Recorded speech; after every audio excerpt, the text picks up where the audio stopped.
Hello,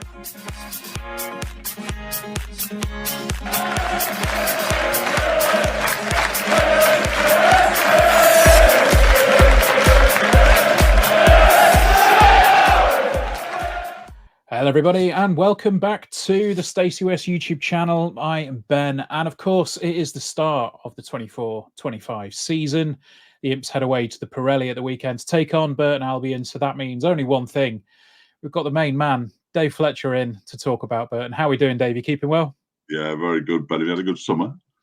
It's been all right, mate. Yeah, it's been a busy one. Like, we've had quite a lot going on, but yeah, can't complain. I've seen one Imps match. I've watched the game at the weekend and caught up with the rest of the results, and obviously keeping abreast of all the transfers, which I'm sure we'll talk about when it comes to Burton, because there's been a few. But we may as well start there. I mean, obviously, looking at the headlines, I think, is it 15 out, 18 in at Burton. So I'll take your word for that. It looks like it's almost a complete rebuild. I mean, is there? What's the word from the club from your perspective? And, how have you seen, well, what has been a bit of churn? Yeah, I'll make it 19 in, but it could be 20. Who knows? There's an awful lot of new names and a lot of new faces. And the reason for that is fairly simple. The club has been taken over by a group called the Nordic Football Group. They bought it. The club, lock, stock and barrel, from Ben Robinson, who'd run it, excuse me, since the non-league days, and he's finally sold up. They've changed the whole model of the club. They now have a sporting director who's making the signings. They have a head coach who's coaching the team, but quite openly says does not have an encyclopedic knowledge of the footballers out there, so he's leaving that to others to sort out. And of last season's team, or last season's squad, really, their final pre-season friendly last weekend, and it was only their second public pre-season friendly as well, featured just in the starting line 3 players who'd been in the team last season. Ryan Sweeney, the central defender; Max Crocombe, who only played half a game because they've signed Harry Eisted from Charlton as the second goalkeeper, although he may well be the first goalkeeper, who knows. And Kegs Chowke, who we all thought was leaving. He was one of the players who appeared to be, they were willing to let him go, as they were with just about everybody else in the squad last season. So, yeah, huge turnaround. And there has been, traditionally in the last few transfer windows, huge turnarounds, but I understand this one. In the past, Jimmy Floyd Hasselbank went out and brought in an absolute shed load of players to try and save them from relegation, which he ultimately did. Dino Marmari did exactly the same thing in the summer. And then in the January transfer window of last season, Martin Patterson was well, he was late in, but they brought in a lot of players to try to save them, which ultimately they did, despite the way they were playing. The 3-0 defeat on the last day of the season was celebrated by the former manager, as he now is, the assistant manager at Huddersfield Town, I think he is now, Martin Patterson, but the supporters weren't very happy. There's a whole different feel to the club. They are putting a lot of money. Exactly how much, I've no idea. That they're reputed to have spent between £7-8 million to buy the club, which is a debt-free club with its own stadium, and so it's a reasonably attractive proposition. They've moved permanently, I think, now to St George's Park, training-wise. Lots of things are happening. Small things, I discovered on Saturday, that I knew they'd swapped the changing rooms over. But it makes perfect sense, because the home changing room is now next to the treatment room rather than having to go across the corridor. Just little things like that they're very, very big on the detail, the Nordic Football Group, and very open as well. The chairman, Tom Davidson, Bendik Hairada, who is the sporting director, more than happy to talk on or off the record, just to have a chat whenever you see them. It's exciting times. It definitely sounds it. I mean, it's it feels. I know we've spoken before on previews and saying that it felt a little bit like the clubs were similar, Lincoln and Burton, in the way that they want to handle things. I mean, I think it's probably fair to say Lincoln are a few years down the line from where Burton would like to be. But it's always a good thing when you have that transparency, you have that openness, and more importantly, you if that can breed results, it's obviously going to be a net positive for everyone involved. I mean, one of the names that has left Burton Albion and come gone elsewhere. Obviously, Tom Hamer has come to the Imps. Is he one that you'd probably have liked to have kept hold of? Do you think? I don't think he fits the model. I mean, I love Tom to bits. Terrific footballer, and anybody who's ever listened to me knows I like a long throw. And boy, can he chuck it a long way. Seen. We've seen. He can chuck it a long way, and that's going to be interesting to see how Burton deal with that. Of course, in the opening game of the season, the vast majority of those signings are aged between 20 and 24. They've been signed. Some of them have come to the end of their contracts, but some have been signed on what they're describing as undisclosed contracts. Now, nobody's telling us what they are, but I imagine that in most cases, there'll be modest fees, but with large sell-ons. I've said it a number of times to people. It feels like Moneyball. A lot of stats-based signings and players who've got good attributes at this level or that level, who they're hoping that the new head coach, Mark Robinson, who's come from the Chelsea under-21s, his assistants come from the Fulham under-21s. I mean, you can just see where this is going, because we've been trying to work out why somebody would buy Burton Albion and think that they could make any money out of it. I mean, most people can't make money out of football clubs. We all know that. It's probably one of the worst investments you can ever make, isn't it? It would appear from the outside as somebody who's got no interest in buying a football club.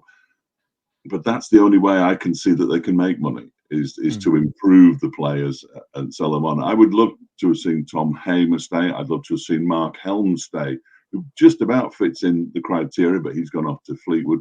Joe Powell, another player who was always better than the average at Burton Albion. He's moved on to Barnsley. Sam Hughes has gone to Stockport County. So they have really dismantled. I think basically they thought, no, we're going for a completely clean slate here. Now, there are one or two players who are still there. Interesting. Mason Bennett being one of them, who doesn't fit the criteria at all and looked like he was being frozen out, along with Keggs Chowke and Raheem Harper, who we haven't seen much of. And they were playing, well, certainly Harper and Mason Bennett, and Jasper Moon, another one, who were playing with the kids in these sort of Burton Albion 11 versus local teams away from home. And then all of a sudden, Saturday comes and Mason Bennett's on the bench and he comes on for the last 10 minutes. And that was a bit of a surprise. Not that I don't think Mason Bennett's a good footballer. He clearly is. He's had a very decent career. And he's not as old as everybody thinks, because he did actually make his first team debut at Derby as quite a young player. But the rest of them, I look down here, and they're sort of, 24, and seems to be the optimal age of Burton Albion footballers that they want. You always get attached to players, don't you? They always say, as long as it's not a lone player, you're all right. But yeah, I mean, I love Tom Hamer, such a nice bloke as well. And I will miss his long throw, but I'm not even sure that Mark Robinson wants anybody to throw the ball more than 3 feet. So that would have been wasted as well. He might be better off at a club that don't mind chucking it into the box if they have to. I think Burton did it a bit too much, and it'd be interesting to see how Lincoln use him at the weekend, because after a while, I think a defence becomes used to it. I'm more of a shock tactic kind of long throw. I think I mentioned to you before, as a supporter of Tranmere Rovers, I didn't grow up with Dave Challoner. That would be over-egging it a bit, but I loved the Dave Challoner long throw. Yeah. So I've always had an affection for it, but it will be interesting to see how Lincoln use it and how Burton deal with it. Well, I mean, the likelihood is that Tom will start at the weekend. He's started in quite a few of the pre-season games, and he obviously started against Arsenal as under-21s at the weekend, replaced by the fan favourite of Lewis Montsma at just after half-time, I think it was, who came on and immediately scored, which is a bit of a fairy tale, really, because he's been out twice with ACL injuries for us, and hopefully it's going to be his return season for us. But I mean, let's look ahead to Saturday a little bit. Obviously, there's been a huge amount of incomings. Have you had a chance to see much of the the new lads in action? And how are you? Well, from what you've seen, how are you looking like you're going to be playing? How on earth am I going to work it out? Yes, you're absolutely right. I was terrified going on Saturday. As I say, it's only the second public pre-season friendly that they've played, so looking for clues. Now, there weren't many changes from the first friendly to the second friendly, which I think will probably give us some clues. And interestingly for me, it's in the forward areas where the experience is. I think Danilo Orsi from Crawley looks like a decent signing. Billy Bowden has arrived from Oxford United, and Ben Whitfield from Barrow. And they're all towards the end of the 20s, if not slightly older than that, in the case of Billy Bowden, who's 32. So I think we can safely say that they will be the three main strikers. He looks like he's going with three defenders. He's done that in both games as well. Terence Van Kooten made his debut. He was signed from Stevenage for a fairly hefty fee, if the rumours are right, alongside Ryan Sweeney and Dylan Williams, a youngster on loan from Chelsea. I think there is an obligation to buy at the end of the season. Okay. And he started his career at Derby County, so a lot of people in the area know about him. A lot of people, Derby County were forced to sell him during the period when they were absolutely desperate for money, and he was one of the many kids who came through that academy who they sort of cashed in on effectively, and he looked pretty good on Saturday as well. Elliot Watt will play in midfield. Now, who he plays with, Kegs Chauke has played both or started both of the friendlies, which is fascinating to me because Kegs does fit that model. But as I say, I hadn't expected him to still be here, but he is, and he's a former Southampton academy player. He's the kind of player you'd expect this group to go out and buy. So it sort of makes sense that he's there. And then wing backs, well, they have a choice to make. Nikocotto played on the right-hand side from the start at the weekend, who's come over from America. He is English, and I think he's the one who was in the Wimbledon setup when Mark Robinson had his previous go at football management. He signed from, and I love this, the South Georgia Tormentor. No idea. Never heard of them. I think it's about the third or fourth tier of American football. I mean, they have tiers, but you can't get promoted or relegated, can you? And a lad called Thomas Kalinowskis on the other side, who I thought looked really good. Right-footed, left-sided player, tricky. But if you look at his overall stats, he doesn't have that many assists or goals. He came from Den Bosch in Holland. I mean, Burton Albion signing players from the Dutch First Division. It's absolute lunacy, isn't it? But that's how they lined up. But it was three at the back, wing backs, a couple of sitting midfielders, although Chauke got a bit further forward than Elliot Watt did. And the three strikers were very interchangeable. So Bowden playing down the middle to start with, then he'll drop deep and Orsi will go forward, and Whitfield sort of bobbing about all over the place. It looked really good. Apparently, because I didn't see it, against Port Vale in the first game, they were excellent, but Port Vale allowed them to have the ball. And Morecambe, who they played last weekend, who themselves made quite a show of signing 15 players on one day, but for completely different reasons to Burton Albion a few weeks back. They were a bit more physical. Derek Adams, I think, is a decent manager as well at that level. So I mean, he had his players wound up. We had 3 or 4 bookings in the first 20 minutes, which is excellent. And Mark Robinson said afterwards, "That's perfect for us. We wanted to be roughed up a bit because a lot of these players aren't used to being roughed up. That's the other thing. It's going to be fascinating again to see how players who basically played under 21 football, or in some cases non-league football, remarkably, are going to cope with being roughed up by oppositions. And if I was the opposition, I would be saying, well, let's go and rough Dylan Williams up. Let's get stuck into him. So some of the senior players might have to get around some of the younger ones, but it's going to be fascinating. I know it's a word I've used an awful lot. One problem is they signed a couple more players. They signed a lad called Jack Hazelhurst from Chorley, undisclosed fee, 3-year contract, which has been pretty much the norm right the way through. Who'd spent 5 seasons with, I can't remember if it was AFC Liverpool or City of Liverpool FC, but they both play around about Northwest Counties level. And he had one season at Chorley and now he's in a League One squad. That seems like a big leap to me, but he's injured. Charlie Webster, who I was really looking forward to playing, was wandering around with a big boot on his foot.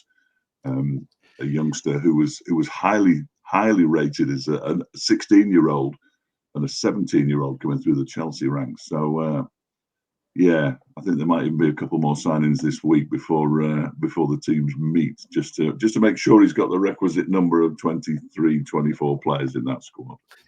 I mean, it sounds similar to our setup at the minute. I think we've got maybe 2 or 3 that we would ideally like to see in the first team that won't be there on Saturday due to injury. I mean, I suppose the big one for a lot of Lincoln fans is Tyler Walker. We expected to see him for an awful lot of last season, and then we didn't. And then he's pulled up again in pre-season, so we don't know when we're going to be able to see Tyler back again. And you'll be glad to see after our chat last time round that we don't have Joe Taylor this time round because he was a bit of a menace when he came in last season.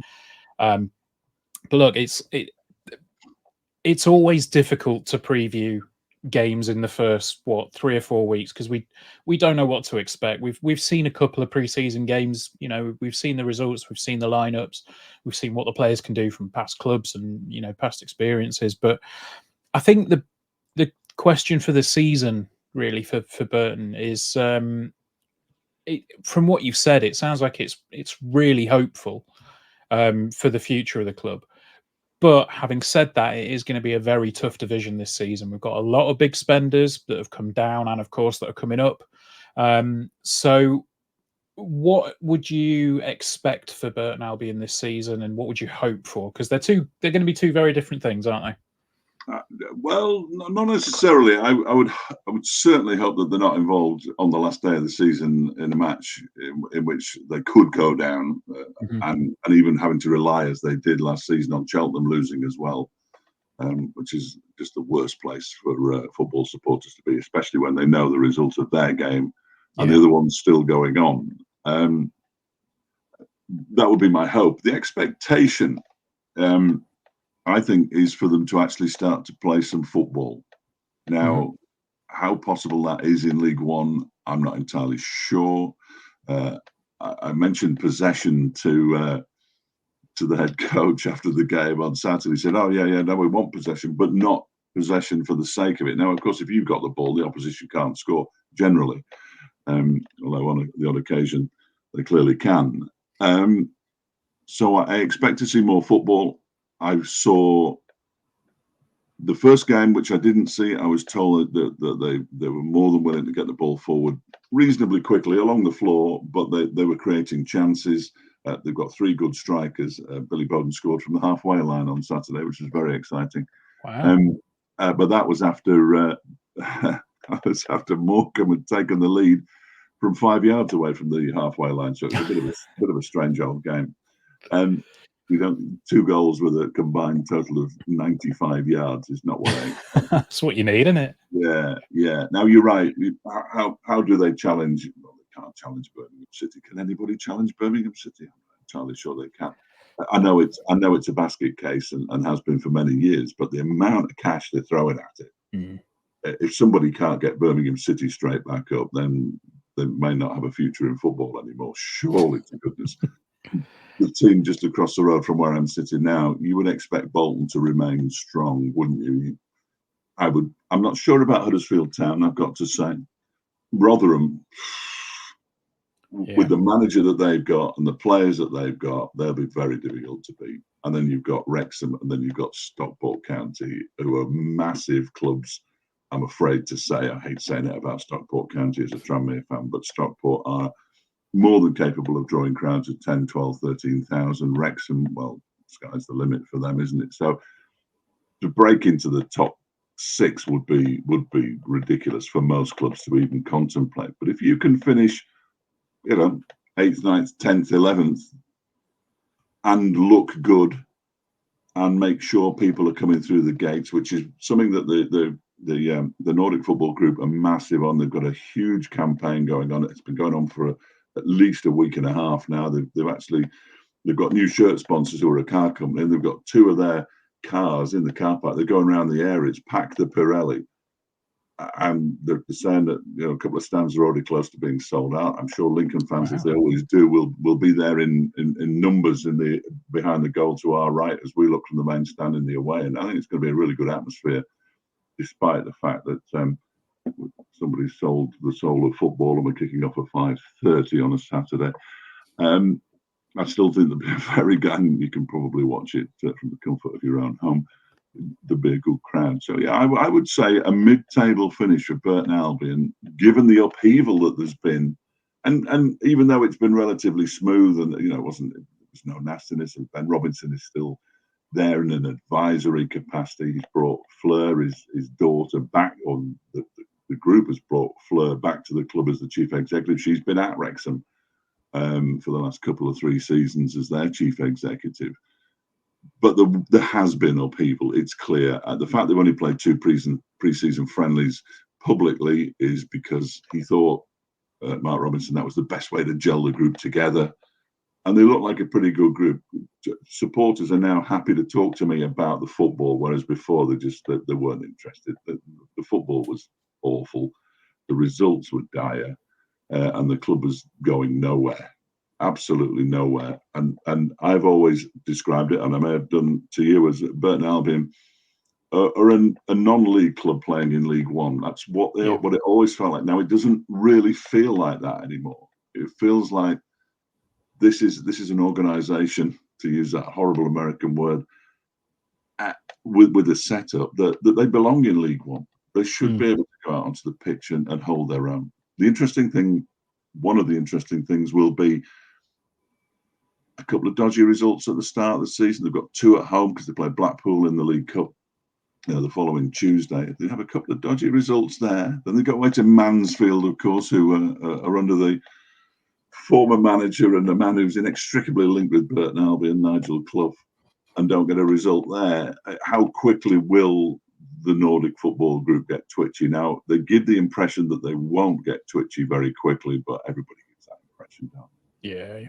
So Mark Robinson will be very keen for them to hit the ground running, I'm sure, as will the new owners, the sporting director, who sat looking very thoughtfully at the back of the stand throughout the game on Saturday and had a very, very long conversation with his head coach afterwards. He wants to see progression and told me that himself.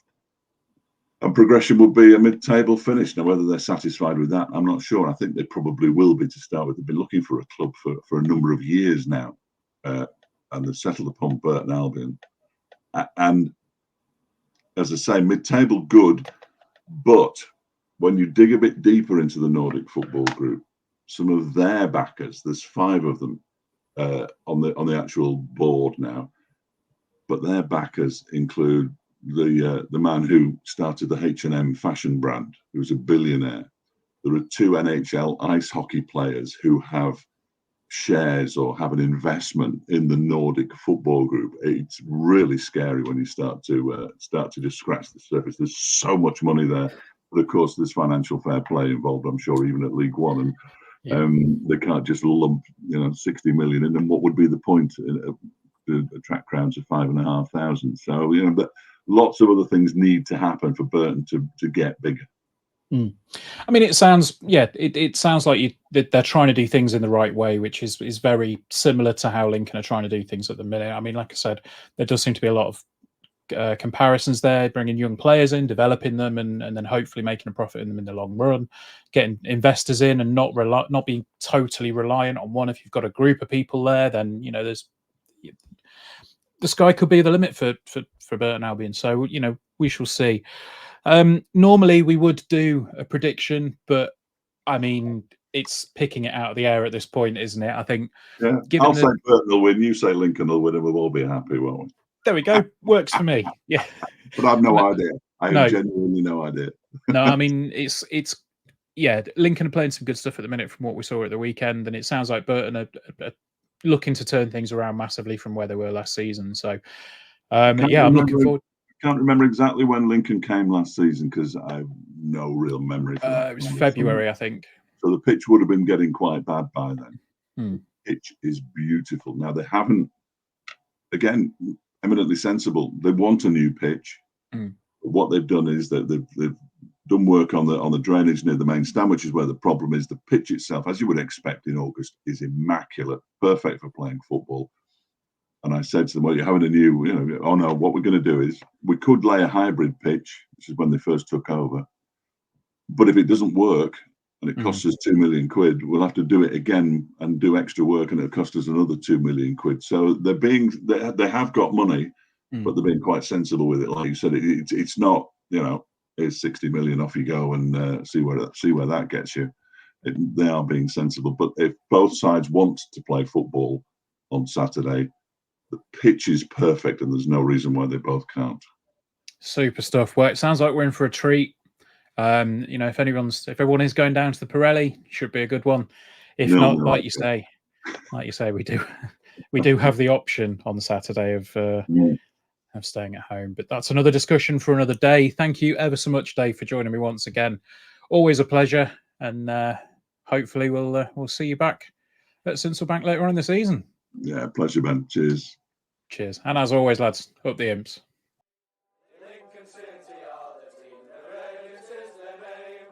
Sincil Bank is their home ground and football is their game. So come and cheer them on, you lads, support them all the way. Oh,